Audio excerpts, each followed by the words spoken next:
What's up guys, Jeff with Shock Surplus, and we got a shock rebuild video for you guys. So we rebuilt these coilovers for a customer. He ended up having KDSS on these King coilovers. The KDSS hose and reservoir mounting location is different from a non-KDSS coilover. So what we're doing is we're swapping over the hoses so that he can put these on his KDSS vehicle. What this is going to do is it's going to have the reservoir, instead of standing vertical like this on the non-KDSS versions, it's going to stand forward, a little more further forward, and horizontal on the truck. We're not going to do a rebuild on the seals, on the seal head. O-rings are fresh in here, so we're just going to dump the fluid and swap out the hoses and then do a rebleed.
So we're gonna loosely get the hose fitted on. And I say loosely because you wanna make sure everything is in line the way it's gonna go on the truck. When the system is pressurized and everything's all put together, you can make some final adjustments when it is on the truck.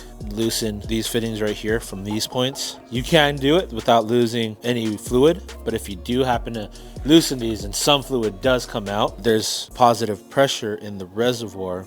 You're not going to lose any nitrogen, just small drops of fluid, and small drop of fluid loss isn't going to cause any issues. But you could definitely loosen these enough so that you could rotate them while they're on the truck. Just don't loosen it too much, otherwise you will get some of that fluid seep out.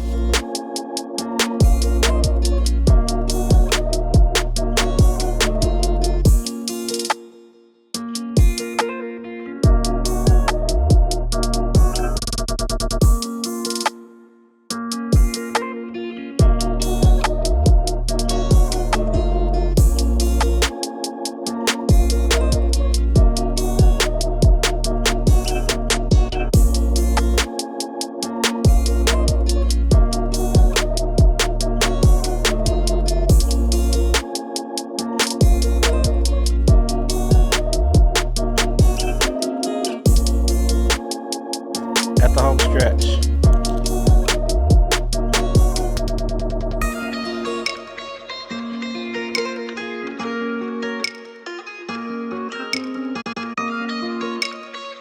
Reservoir is now going to be sitting this way. Because of that, King sticker is upside down. Nobody wants an upside down sticker.